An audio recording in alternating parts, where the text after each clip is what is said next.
We got to go. We're going to Dale Hollow, Tennessee. Why am I whispering? Because it's only about 2:53 in the morning. I'm afraid I'm going to wake up the birds. Got to go. What are we doing? How in the world? Anybody else see what time it is? Almost 3 o'clock in the morning. Oh my goodness. Can't be right.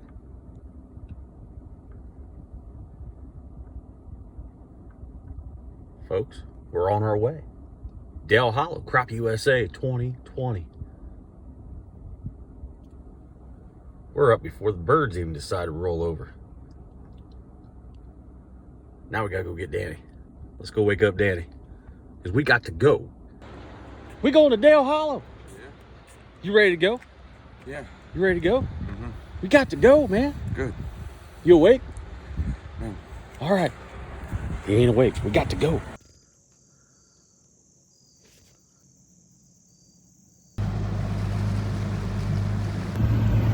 All right, guys, we finally made it to the water out here on Dale Hollow. They're in the middle of a drawdown, so the first 2 or 3 boat ramps we went to couldn't get the boat in. So we're just a little late getting started. As you can see behind me, it's overcast. It's kind of misty rain type deal. They said it was supposed to be done by now, but you know, weather forecasters, they don't have to be right. They just got to be close. But we're on the search.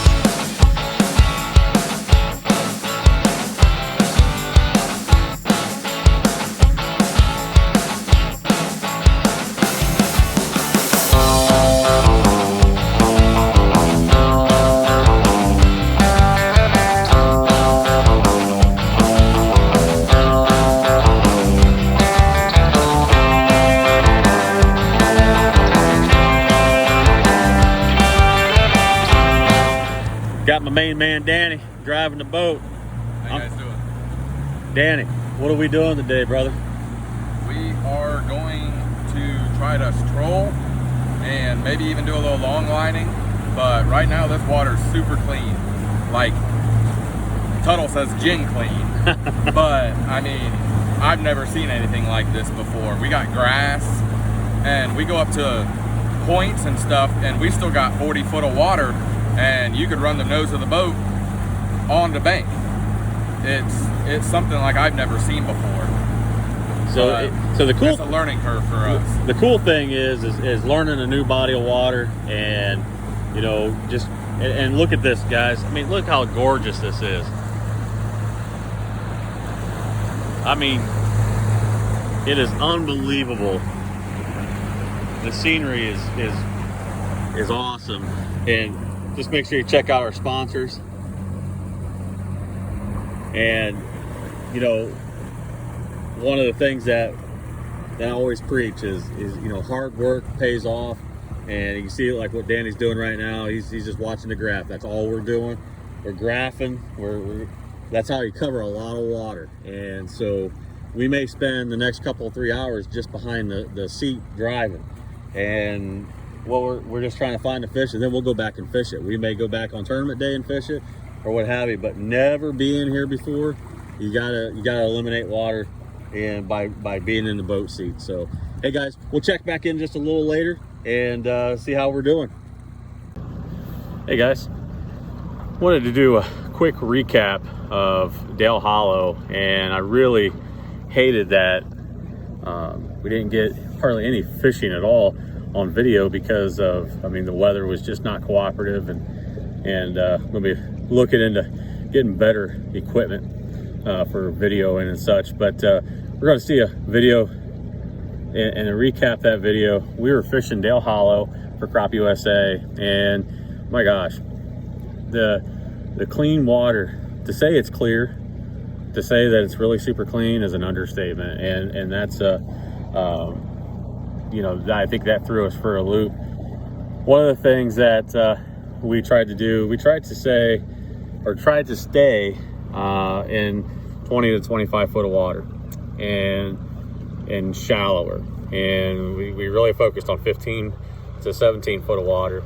And what we ended up finding out, the guys who caught fish and who did well were fishing 25 to 35 foot of water on the main lake. And I just did not think that it would take Main Lake when we were fishing up in the river end, and your boat would be in 15 to 20 foot of water, and you go 10 feet towards out from the bank, and you're in 40 foot of water. So I was like, my gosh, I said, these fish surely don't go out to the Main Lake from here. And well, we blanked. It was zero. So it just goes to show that sometimes when you're bullheaded and you're stuck in what you think is going to do or what's going to take to catch fish and such, you're not always right. And the first time we'd ever been there, so a big learning experience. And we even downsized our line. We went to 4 pound. We used slime line. I'm not sponsored by slime line, but we used 4 pound slime line, the new Champions line. And my gosh, it was so hard to see to even tie. So we know we were doing the right thing with the line and the line size, but evidently we did not go deep enough. And so I just really want to emphasize, one of the things, if you get anything from the videos that I do, is I want it to make you a better fisherman. And during the time, I'm making me a better fisherman. But one of the things that we as tournament fishermen, we will tend to stay in what we're comfortable with and what our strengths are in. And that's not always bad. But when you're going to a new place, and I did my homework, and I knew that they were still going to be in their summer pattern at 25 to 30 foot of water. And we were on Cumberland a couple years ago, and it was still 90 degrees out in October, towards the end of October, for Crappie USA Classic.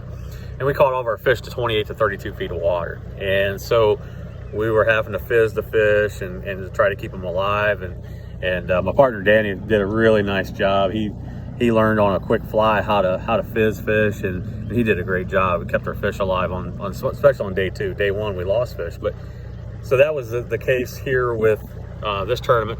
Guys were losing fish because they were catching so deep, but we just simply did not get the bite. So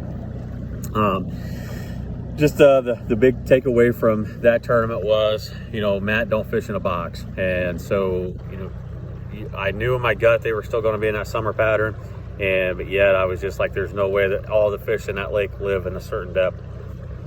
And I don't believe they all live in a certain depth, but the ones that wanted to bite and eat were probably in that certain depth. So we did everything from spider rig troll to long line troll, vertical jig drop on a single polling. We even went up into and fished as shallow as a foot deep, and found just a foot and a half, couple foot of water, and fished all the way out to 25 foot of water, 20 foot of water. And so, and we still didn't, we were there 2.5 days, and the 2.5 days I had 2 crappies, period. So it was a very humbling experience. And so the week before, we got second in a tournament here locally, and so we were kind of riding a little bit of a little streak there, a little win. Felt good and thought we was making some good decisions, but we were out of our element. And if you're going to travel across the country, you got to learn to adapt. You got to learn to make those changes, not just what you're comfortable with. So big takeaway, guys, don't fish in a box, man. Go to these different lakes. You got to be prepared to fish anything and everything. And if your gut's telling you something, you want to make sure that you listen to it. So, but I'm just out here on my home lake, Grand Lake St. Mary's, on an evening, and wanted to make sure that I kind of recap that video a little bit. But by far, I think Dale Hollow is one of the most gorgeous lakes in the country. So if you ever get a chance to go to Dale Hollow, and I'm going to go back several times, and I'm going to learn the lake, and I'm going to learn that you got to fish Main Lake. So guys, don't forget to hit the subscribe and like button if you like these videos, and we're going to be putting a lot more videos out, and the fishing is just going to get better here this fall. And so hopefully we're going to be able to highlight some techniques that will help put more fish in your bucket or in your live well. Hey, this is Matt Tuttle Fishing. Catch you soon. Hit the subscribe and like button. We'll see you in the next one. Buddy, we're gonna take a little tour of the house. Look over here. I'm gonna tell you something. One of the most fortunate guys gets to fish with a guy that can cook. Dan hooks us up every day with breakfast and makes our dinner. I mean, he just does a fantastic job. And I'm telling you, it smells wonderful. I know you folks at home can't smell that, but what are we having, Dan? We are having fried potatoes and brats. Fried potatoes and look at that. Oh, come on. Well, I tell you what, we didn't catch any fish today, so we're going to eat good, huh? Yes, sir. We got brats going out on the grill. Guys, check this out. I'll take you out here. This is out on our porch of the house we're staying at. Look at this. Look at that view. Isn't God good? Look at that. Now, that's a gorgeous lake. I'm not sure where a crappie lives at in there, but it's a gorgeous lake. Dan's over here. We'll follow him over to the grill. Check this out. Look at that. Man, oh man. Well, like I said, we didn't catch any fish today. Big zero. I think maybe Dan had one on. We might have seen one jump, but nothing is confirmed. And so we are absolutely clueless on what we're going to do. So as I sit here on the front porch swing, or the back porch swing, I guess, we had one fish in practice yesterday, and so we're gonna go try to catch that one. And we only need 7 bites, but today no bites of crappies. Now this lake has a healthy population of spotted bass in it, but like I said, it's gorgeous. And at one point, my depth finder, now you got to understand, I'll back this up. My depth finder said 135 feet deep. Crystal clear water, just absolutely gin clear. And there were some places that I could take the nose of the boat and touch the rock wall with it and still be in 25 foot of water. So, I mean, unbelievable. And from where we're from, Grand Lake St. Mary's in Ohio, like 5.5, 6 feet all the way across the lake, and green water. So just definitely different. Never been here before. And so what Dan and I, you know, we travel across the country fishing tournaments, and part of the thing that we're willing to do is just go and learn. And it means we're going to make trips like this, and we're going to not catch fish. We got some great waypoints for our Lowrance units, and I mean, they look gorgeous, and it looks like there's fish there. But with the fish I caught off of them were spotted bass, so they like little crappie jigs. But we've used our Big Mike's jigs, and we've used our Reed's jigs, and our Janko jigs, and my gosh, we've used minnows. We've fished from anywhere from 30 feet to 5 feet deep. I haven't went past 30 feet deep, just because it's so, now there's a suspended fish maybe, but we didn't luck into any of those. Somebody gave us a report. They caught a 2-pounder out in 100 feet, 90 foot of water. That's what it was, 90 feet. So I guess a little local knowledge will help them out, and it'd be cool to see a 2-pounder, right? We don't get to see very many 2-pound fish where I'm from, and so. But anyhow, we're gonna get a bite to eat, and we're gonna re-rig a couple rods and get the boat ready for in the morning, and just enjoy our day. And the expectation coming down here was low. I mean, it was super low. Dale Hollow is a massive lake. Miles and miles, hundreds of miles of shoreline. And everything looks the same. So a lot of time behind the steering wheel graphing, like I said previously. A lot of graphing, a lot of marking waypoints, and then going back and fishing stuff. We've got some waypoints tomorrow that we're going to fish that we haven't fished yet. So maybe we're in for a surprise. We might roll up on a waypoint that we haven't fished yet in practice, and maybe we'll catch them. So just a huge thanks to our sponsors. just making it all possible for us to be here.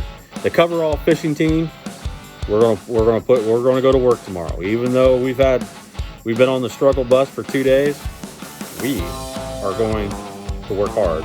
And the coverall fishing team is going to put their heads down and stay focused and try to catch them.